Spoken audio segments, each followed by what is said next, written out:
Hello everyone, welcome to SG academy. अगर हमारे videos आपको हेल्प कर रहे हैं तो लाइक व शेयर करें तथा चैनल को सब्सक्राइब करें। अपडेट्स जानने के लिए बेल बटन को प्रेस करें। This is memory management part 12 and this is the last session about memory management. In this session we'll discuss about allocation of frames, thrashing, and inside thrashing we'll see the causes of thrashing, working set model, and the page fault frequency. Now the first topic is the allocation of frames. Now there are two conditions to allocate the frames to any process. First one is the minimum number of frames per process. So simply saying that it is defined by the architecture of the machine on which the OS is running.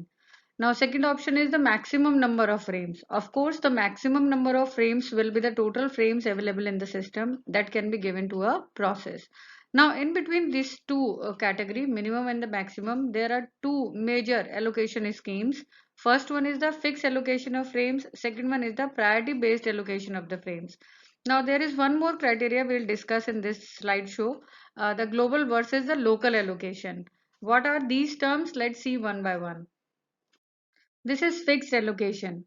Now suppose we are having 100 frames in the system. हमारे पास 100 frame है, 5 processes हैं. अगर हम सबको equally divide कर देते हैं frames को इन प्रोसेसेस के बीच में, देन वील से it is a equal allocation. That means अगर हम 20 फ्रेम सबको देते हैं तो ये इक्वल फिक्स्ड एलोकेशन होगा. कुछ फ्रेम हम हमेशा फ्रेम बफर में एज अ फ्री रखते हैं जिससे कि हम पेज फॉल्ट रेट को कम रख पाएं.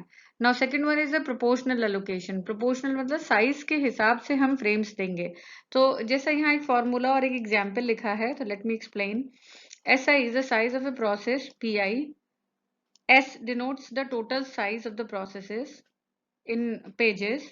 M is the total number of frames. So allocation for a process will be SI, that means the size of that process by the total size into the number of free frames available. Now this is one example. Suppose the free frames available are 62. There is one process S1 whose size is of 10 pages. S2 is of 127 pages. Then what will be the allocation for the process 1? So we are notating the allocation as A1. So we'll see 10, that means size of the process SI S1 over the total size in pages. That means 10 plus 127, that is 137. So 10 by 137 into the total frames available. That means it is nearly equal to 4. In the same manner, we can do the allocation for the process 2. So A2 will be nearly 57. So we can see the sum of these two values is 61. So one frame will not be used and it will be kept as the reserve free frame. In priority allocation, simply we use the priorities rather than the process size. So यहाँ पर हम proportional allocation scheme में जैसे हमने size use किया था, यहाँ पर हम priority allocation में process की priority पे depend करता है कि उसे हम कितने frames allocate करेंगे. Obviously higher priority process को उसकी speed बढ़ाने के लिए हम ज़्यादा frames allocate करेंगे और lower processes को कम. Now suppose there is a process PI जो कि page fault generate कर रहा है. तो इस पेज फॉल्ट्स के लिए हमें पेज रिप्लेसमेंट पॉलिसी ऑप्ट करनी होगी, जिसके लिए हमारे पास दो मेथड हैं कि या तो हम इसी प्रोसेस का कोई पेज सेलेक्ट करेंगे और उसके ही फ्रेम में हम किसी नए पेज को इंडक्ट कर देंगे, या फिर दूसरा ऑप्शन है कि हम एक ऐसा फ्रेम उस प्रोसेस से लेंगे जिसकी प्रायोरिटी लोअर होगी. दैट मीन्स हम जिस ऐसे प्रोसेस का फ्रेम स्टील कर लेंगे जिसकी प्रायोरिटी जो प्रोसेस अभी पेज फॉल्ट कर रहा है इसके कंपैरिजन में लोअर है. Third type of allocation is global versus local allocation. The first one is the global replacement. Now, we have seen the various page replacement strategies in the last session of the memory management. Now, in this session, we can categorize those page replacement algos into two parts, the global replacement and the local replacement. The global replacement means एक process जब भी कोई page replacement के लिए वो किसी एक particular frame को देखता है तो वो पूरे जितने भी प्रोसेस उस समय मेमोरी में है उसमें से किसी के भी फ्रेम में अपना पेज फिट कर सकता है. दैट मीन्स रिप्लेसमेंट ग्लोबल होगा, पूरी मेमोरी में से होगा. So what will be the drawback of this strategy? जो प्रोसेसेस है उनके एग्जीक्यूशन टाइम वेरी करेंगे. इसका मतलब अगर एक हायर प्रायोरिटी प्रोसेस एक लोअर प्रायोरिटी प्रोसेस का फ्रेम हर बार स्टील कर लेता है तो ऑब्वियस है कि लोअर प्रायोरिटी वाले प्रोसेस का टाइम हर बार बढ़ता रहेगा. नाउ ग्रेटर थ्रूपुट देता है ग्लोबल प्लेस में रिप्लेसमेंट, इसीलिए ये ज़्यादा कॉमन है. थ्रूपुट बढ़ता कैसे है? क्योंकि हम हायर प्रायोरिटी प्रोसेसेस को अदर प्रोसेसेस से ओवरऑल देखकर ज़्यादा फ्रेम्स दे सकते हैं. Now what is the local replacement? जो भी प्रोसेस है वो हमेशा पेज रिप्लेसमेंट के लिए सिर्फ अपने ही फ्रेम्स को सेलेक्ट करता है. That means it cannot take the frames allocated to other processes. Now it is more consistent पर प्रोसेस परफॉर्मेंस। हम जज कर सकते हैं कि एक प्रोसेस अपने ही फ्रेम्स में कितने समय में चल रहा है, but possibly underutilise memory. That means अगर एक लोअर कैटेगरी के प्रोसेसेस को आपने जो फ्रेम्स दे रखे हैं वो आप एक हायर प्रायोरिटी के प्रोसेस को चलाने के लिए नहीं यूज कर पा रहे हैं, क्योंकि यहाँ पर लोकल रिप्लेसमेंट पॉलिसी लगी है। इसका मतलब हम ये कह सकते हैं कि मेमोरी अंडर यूटिलाइज है। हम क्रिटिकल प्रोसेसेस को वो मेमोरी नहीं दे पा रहे हैं, जबकि एक लोअर प्रोसेस भी उसको यूज नहीं कर रहा है। Let's discuss threshing. Now threshing में अगर हम ये मान लें कि एक प्रोसेस है जिसके फ्रेम्स को ऑलरेडी मिनिमाइज सिस्टम ने कर दिया है, बट अब भी उसके पास जितने फ्रेम्स हैं उसमें वो पेजेस हैं जो हमेशा एक्टिवली उसको आगे प्रोसेस करने के लिए चाहिए।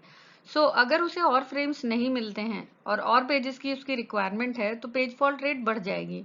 अगर पेज फॉल्ट हो रहा है दैट मीन्स जो एग्जिस्टिंग फ्रेम है उसी में नए पेज को एडजस्ट करना होगा, उसी में रिप्लेस करना होगा। लेकिन जैसे ही प्रोसेस ने एक पेज रिप्लेस किया, उसको रिप्लेस्ड पेज की ही वापस जरूरत है, और जितने ऑलरेडी फ्रेम्स भरे हुए हैं वो सारे पेजेस भी एक्टिवली यूज में हैं। दैट मीन्स वो एक पेज को रिप्लेस कर रहा है और उसी रिप्लेस पेज की उसको नेक्स्ट रेफरेंस पे जरूरत पड़ रही है। तो अगर आप देखें तो बार बार पेज फॉल्ट रेट इंक्रीज हो रहा है। तो इससे होता क्या है, सीपीयू यूटिलाइजेशन लो होगा। दैट मीन्स पेजेस का बार बार इन और आउट ही हो रहा है, एग्जीक्यूशन प्रोसेसेस का आगे नहीं बढ़ रहा है। तो this shows the lower CPU utilisation. ना ऑपरेटिंग सिस्टम जो कि सीपीयू यूटिलाइजेशन को मॉनिटर करता है, उसको लगता है कि ये परफॉर्मेंस इसलिए डिग्रेड हो रही है कि सीपीयू के पास कोई वर्क असाइन नहीं है, तो वो डिग्री ऑफ मल्टी प्रोग्रामिंग बढ़ा देता है, यानी कि रैम में और प्रोसेसेस को फिट कर देता है फ्रॉम द सेकेंडरी। नाउ अब क्या होता है, क्योंकि पहले ही पेज फॉल्ट रेट प्रोसेसेस की इंक्रीज्ड है, अब क्योंकि नए प्रोसेस सिस्टम में आ गए हैं तो इससे पेज फॉल्ट रेट और इंक्रीज हो जाती है। That means threshing is a phenomena in which a process is busy in swapping the pages, doing the page in and page out in place of the execution. Now the causes of threshing. Global page replacement में threshing के causes क्या है? Let's see one by one. The process scheduler sees the CPU utilization is low, then it will increase the degree of multi-programming. That means वो ये सोचता है कि CPU के पास कोई काम नहीं है करने के लिए, तो scheduler और जॉब्स को रैम में लेकर आता है। नाउ जैसे जैसे रैम में प्रोसेसेस बढ़ते हैं, हर प्रोसेसेस को ज़्यादा फ्रेम चाहिए। Now they starts faulting. वो क्योंकि ग्लोबल पेज रिप्लेसमेंट है, then they can steal the frame from other processes too. तो वो दूसरे प्रोसेसेस से फ्रेम ले लेते हैं। अब जिनसे फ्रेम लिए गए थे उन्हें भी अपने पेजेस वापस चाहिए, तो वो फिर से फॉल्ट करना शुरू कर देते हैं और दूसरे प्रोसेसेस के फ्रेम स्टील करते हैं। ना जब भी कोई फॉल्टिंग प्रोसेसेस आते हैं तो वो पेजिंग डिवाइस के पास डिवाइस क्यू में रहते हैं, पेज इन और पेज आउट करने के लिए। ना डिवाइस क्यू तो भरने लगती है लेकिन रेडी क्यू फ्री होने लगती है। जैसे ही रेडी क्यू कम होती है दैट मीन्स सीपीयू यूटिलाइजेशन नीचे जाता है, क्योंकि जितने भी प्रोसेसेस हैं वो सब फॉल्टिंग कवर करने के लिए पेजिंग डिवाइस के पास वेटिंग में है। ना जो प्रोसेस शेड्यूलर है वो देखता है सीपीयू का यूटिलाइजेशन कम है, तो इसका मतलब it should increase the degree of multi programming, वो और प्रोसेसेस को रैम में रख देता है। Now the result is threshing. How? Page fault rate increases tremendously. इतना पेज फॉल्ट बढ़ जाता है क्योंकि नंबर ऑफ प्रोसेसेस लगातार बढ़ रहे हैं because of this, to make the CPU more efficient. जो शेड्यूलर है वो प्रोसेसेस को बढ़ाता रहता है, जबकि हो क्या रहा है कि प्रोसेसेस एग्जीक्यूशन करने की बजाय वो पेजर के पास वेटिंग क्यू में है, जिससे कि उनका page in page out complete हो पाए। तो हम ये देख सकते हैं कि इस तरीके के सिनेरियो में जहाँ ग्लोबल पेज रिप्लेसमेंट होता है, थ्रेशिंग होने लगता है। दैट मीन्स सीपीयू यूटिलाइजेशन की जगह, सीपीयू एग्जीक्यूशन की जगह ज्यादातर प्रोसेसेस डिवाइस क्यू के पास पेंडिंग रहते हैं to do the page in and the page out process. Now this is the local page replacement scenario in case of the thrashing. We can limit the effect of thrashing by using the local page replacement algorithm or the priority based page replacement algo. But this doesn't solve this thrashing problem completely. जैसे यहाँ पर कोई भी process सिर्फ अपने frame ही ले सकता है, किसी दूसरे के नहीं। तो जब भी कोई प्रोसेस थ्रेशिंग करना स्टार्ट करता है दैट मीन्स वो दूसरे के फ्रेम नहीं ले सकता। इसी तरीके से अगर हमारे पास नंबर ऑफ प्रोसेसेस ज़्यादा हैं तो वो सारे ही प्रोसेसेस एक दूसरे के फ्रेम्स तो ले नहीं सकते, तो अपने ही फ्रेम्स में वो पेज रिप्लेसमेंट पॉलिसीज चलाते हैं। Page in page out rate यहाँ भी बढ़ती है। तो जैसे ही सीपीयू देखता है यूटिलाइजेशन नीचे जा रहा है, इसका मतलब वो वापस से डिग्री ऑफ मल्टी प्रोग्रामिंग बढ़ा देता है। तो यहाँ भी वैसा ही सिनेरियो है कि थ्रेशिंग प्रोसेस में जो पेजिंग डिवाइस है उसके पास प्रोसेसेस क्यू में इंक्रीज होने लगते हैं, जिससे कि पेज फॉल्ट सर्विस टाइम बढ़ता चला जाता है। तो यहाँ पर भी इफेक्टिव एक्सेस टाइम बढ़ता है in case of page fault, not increasing the CPU performance. जितने भी प्रोसेसेस हैं वो सब थ्रेशिंग करने लगते हैं because of the degree of multi programming as well as because of the page fault increasing rate. This is a very important diagram to show the threshing. Here you can see that on one scale x-axis we are using the degree of multi-programming and y-axis we are using the term CPU utilization. So as we all know कि degree of multi-programming CPU utilization से directly related होता है. तो जैसे जैसे initial rate पे जब तक आपके पास नंबर ऑफ प्रोसेसेस कम है, जैसे जैसे आप नंबर ऑफ प्रोसेसेस बढ़ाते हैं that means degree of multi programming बढ़ाते हैं, एक पॉइंट ऐसा आता है जहां तक सीपीयू यूटिलाइजेशन इंक्रीज करता है. That means in the memory sufficient frames are there to handle this much number of processes. But जैसे जैसे हम डिग्री ऑफ मल्टी प्रोग्रामिंग और बढ़ाना शुरू कर देते हैं तो फ्रेम्स में चाहे हम लोकल पॉलिसी यूज करें रिप्लेसमेंट की, पेज रिप्लेसमेंट की, चाहे global, number of frames limited होने की वजह से हमारे पास एक फिनोमेना जिसको हम थ्रेशिंग बोलते हैं देखने के लिए मिलता है. तो थ्रेशिंग की वजह से जो डिग्री ऑफ मल्टी प्रोग्रामिंग है वो बढ़ाने पर सीपीयू यूटिलाइजेशन कम होता है, जैसा हमने प्रीवियस ग्लोबल और लोकल पेज रिप्लेसमेंट में causes of threshing में देखा था. This slide shows the solution of threshing. The demand paging and the threshing is the title of this slide. Now we'll see how these terms are related. To really prevent threshing, we must provide the processes with as many frames as they need. हमें उन्हें बताना होगा कि कितने frames की processes को जरूरत है. Now कैसे जानेंगे कि कब किस process को कितने frame चाहिए, वो कितने frame actually use कर रहा है, कितने और लगेंगे. Now, in this case, the demand paging works. How? With the help of this locality model. What is a locality? Locality means a set of pages that are actively used together. ऐसे pages जिनका इस समय process use कर रहा है एक particular time पे, उसको उस मूवमेंट की हम लोकेलिटी कहते हैं, उस पर्टिकुलर प्रोसेस की. दैट मीन्स अगर हम सारे टाइम्स की लोकेलिटी को क्लब कर दें तो हम कह सकते हैं कि वो पूरे प्रोग्राम का सिनेरियो देगा. That means in one line we can say that a program is generally composed of several different localities which may overlap. Process एक लोकेलिटी से दूसरी लोकेलिटी में जंप कर दे, दैट मीन्स टाइम जीरो पर T0 पर सपोज कोई और pages की जरूरत है और टाइम T1 पे किसी और पेजेस की जरूरत है, तो इन दोनों को हम लोकेलिटी कहते हैं, time T0 eight time T1. Threshing कब होती है? जब हमारे पास सारे प्रोसेसेस के लिए जो साइज ऑफ लोकेलिटी है उसका सम अगर कर दें तो वो टोटल फ्रेम से जब ऊपर निकल जाता है, ग्रेटर हो जाता है, तब थ्रेशिंग होती है. दैट मीन्स अगर हम हर प्रोसेस का ये जान लें कि इस समय उसे किस किस पेज की जरूरत है और उसका काउंट यानी कि उसका टोटल अगर मेमोरी साइज में अवेलेबल फ्रेम से ऊपर चला जाता है, दैट मीन्स थ्रेशिंग होगा. Let's discuss the working set model, which is based on the locality of reference. The locality is the one which we have discussed in the previous slide. Now there is important term delta. Delta को आप कहते हैं working set window size. ये क्या है? जैसे आप यहाँ एग्जाम्पल में देखें तो यहाँ पर मैंने एक डेल्टा सेट किया है, delta equal to 10.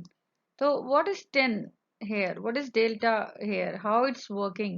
So delta equal to 10 का मतलब क्या होता है कि हम 10 रेफरेंसेस देखेंगे एट टाइम T1 पे, प्रीवियस रेफरेंसेस, और हम इस समय पे ये डिसाइड करेंगे कि इस प्रोसेस की T1 टाइम पर लोकेलिटी क्या है.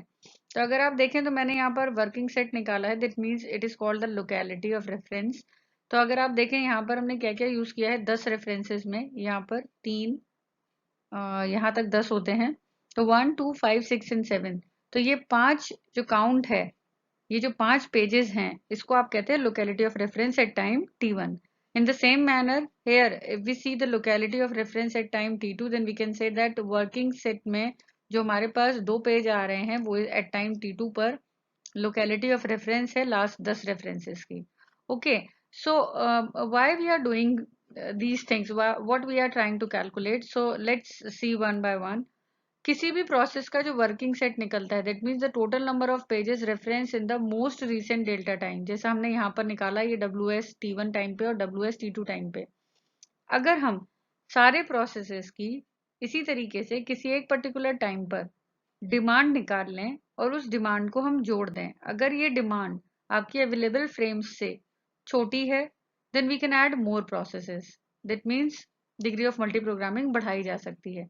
लेकिन अगर ये डिमांड अवेलेबल फ्रेम्स जिसको यहाँ M से शो किया गया है, अगर ये डिमांड ज्यादा हो रही है तो उसको हम थ्रेशिंग कहते हैं.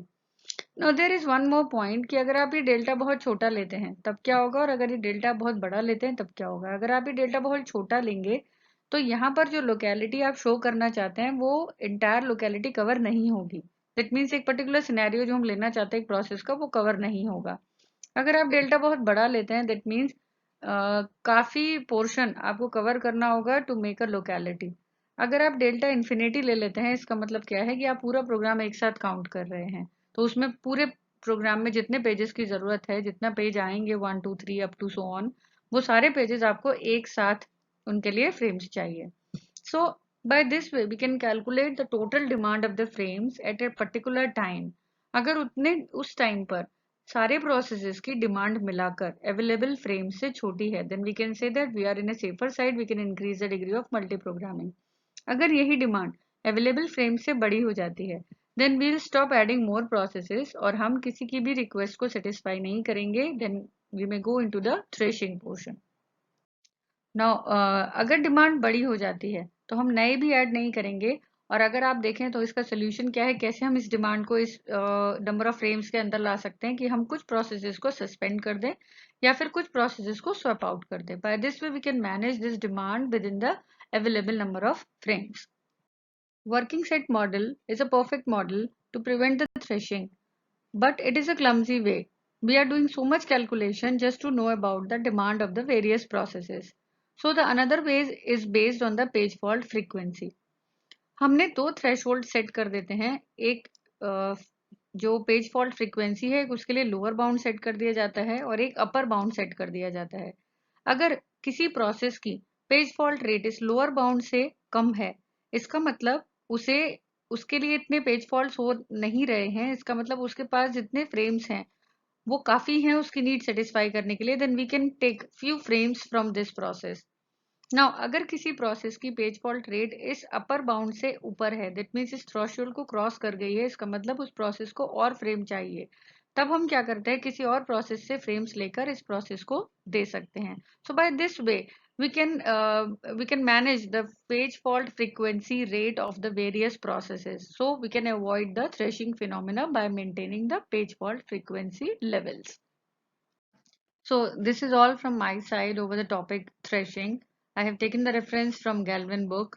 So in case of any query, feel free to write at shaurya13@gmail.com. Moreover, if you like our videos, then please like and share the videos and subscribe our channel. Thanks, stay blessed.